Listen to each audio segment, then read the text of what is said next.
Okay. Phase 3.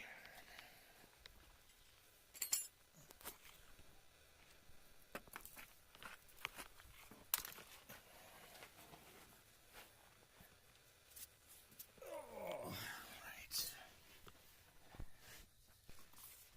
Now, as I recall, this is 5/8. As I recall, the easiest way to do this is with the breaker. Welcome to my auto garage. Change your mind. Disconnect from the power.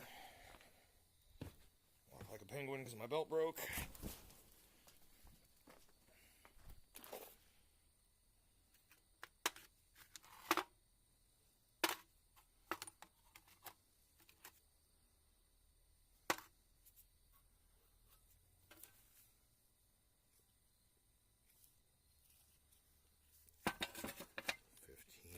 Might work.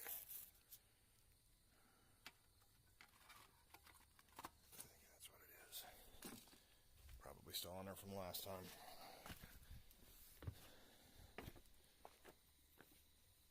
Okay.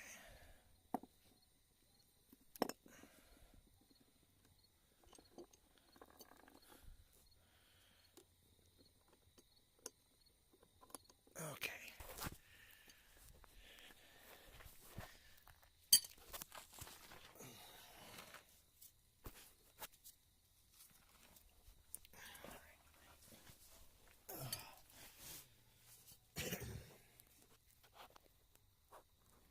Something like that. I hope you can see.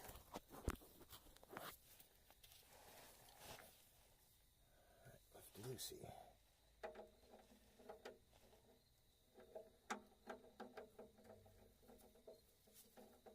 That's not the right size, is it? I think it's going to be 5/8. Yeah, be right back.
Okay. 5/8. Bingo.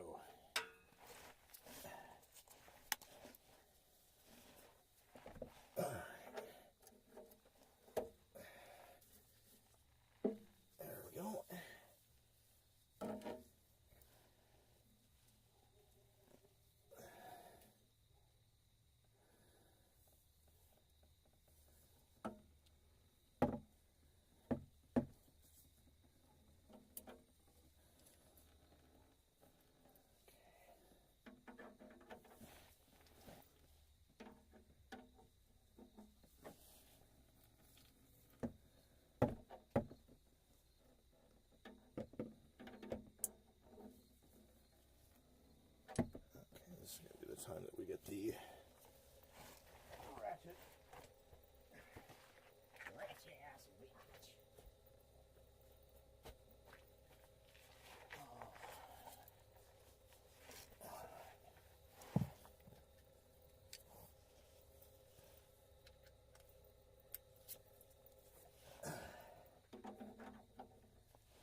That's not a whole hell of a lot of oil, is it?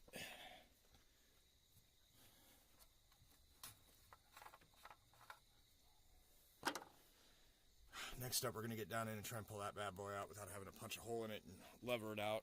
That's a pain in the butt and hard to show.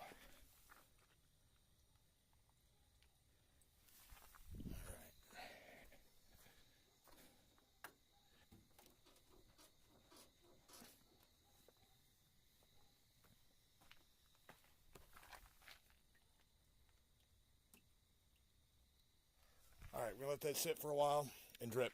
I'm going to take a break. Actually, I may probably pour the last of this ATF down through it. Another fun trick. I saw this, one guy did it, and chunks of crud came out. So what we're going to do is we're going to pour this down in, let it roll through while I sit and take a break, and drain out into the pan. And hopefully it'll break loose any shit that's on the bottom of the oil pan. After one of these recent bad bumps, I also had a new sound that my oil pump occasionally makes. It sounds like it's having difficulty sometimes, so don't want to exacerbate. So what I'll do is, you can hear it rolling down already. Any chunks of crud may come out, break loose some gunk, who knows? See how that goes. Alright, well, while that dribbles, I got a couple other things I can do here too.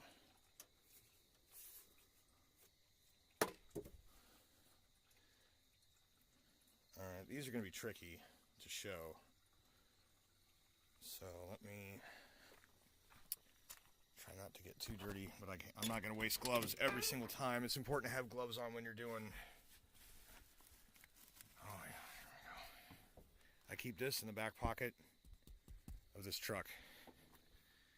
And here we go.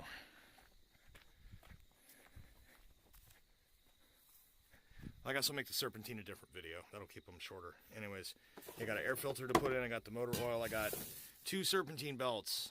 The reason for this is that one of these is going to be a spare that goes in the back seat pocket with this wrench when I drive. And that way, and I know I won't be on routes or anything, but this thing still has something wrong with it that causes it to go through belts. So that way I'm never stuck with a busted Serpentine belt. I just keep the right wrench for the tensioner and an extra belt. I've got brake cleaner and degreaser as well. Some coolant to fill it with later. And we'll get to these things. So in the meantime, I'm going to pop the... no, I'm not going to pop the belt until the next video. So I'm going to take a break and come back. I will do the belt. I will do the air filter separately. And yeah, that's what I got so far. It's... still dribbling.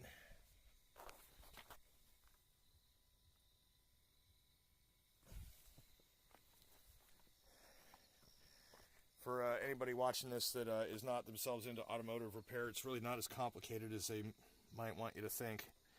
Yes, it's intimidating. Make no mistake, all of this black soot gunk, grease-covered belts, hoses, pulleys, ducts.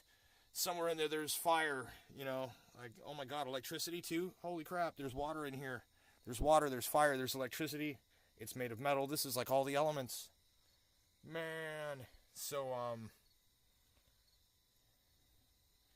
yeah, I'm gonna do a little bit of engine bay cleaning while I'm in here. So, yeah, it's not as complicated as it often seems. Individual tasks are usually very simple, and the more in-depth things like changing out one of these pulley-driven things. I've done the power steering pump. I've replaced that. It looks horrible, right? But this comes out. This comes out. The belt comes off. This all comes off in one piece. It's a bracket. See? I've replaced this. It was super simple. That's one of the first bolt-ons I ever did. These things, I change these things once a month. These two. I've done the water pump down in there. You can see the fan blade attached to it. The bolt on this side, just underneath where the belt crosses over there, down below is where it's missing. There's drippage. The thing is it's buried in because the whole thing's an integral system. But once you separate the parts that you need to get out of the way to get at them, there's actually a lot of room. And then each of the tasks is usually like 3 to 5 bolts. And so then a question is a matter of the correct torque. And if you don't know about it, then yeah, it's mystifying and scary. But if you do know about it, it's really not as difficult as you think. And most of the maintenance and repair that you're likely to encounter, as long as you maintain the vehicle, is things that you can handle yourself. Save a hell of a lot of money. I'm not paying anybody per hour to do this. I just bought the parts and the oil and whatnot. I'm doing it. YouTube's a great resource for that. There's lots of people that have good advice and of course there's bad advice too, but I've changed radiators. I replaced this radiator. I've replaced the power steering. I replaced the alternator, of course the battery. I've replaced the calipers on the brakes. I've replaced the actual, of course, the brake components. You know, all of the front end and rolling stuff on that level I can do. It gets to the ball joints and things you need a lift for. I get it done. I'm sure if I had the correct facility, I could do it. I have no question. But, so anyways, yeah, I'm going to leave this at here. It's getting long again. Let these upload. I'm going to totally cap my limit.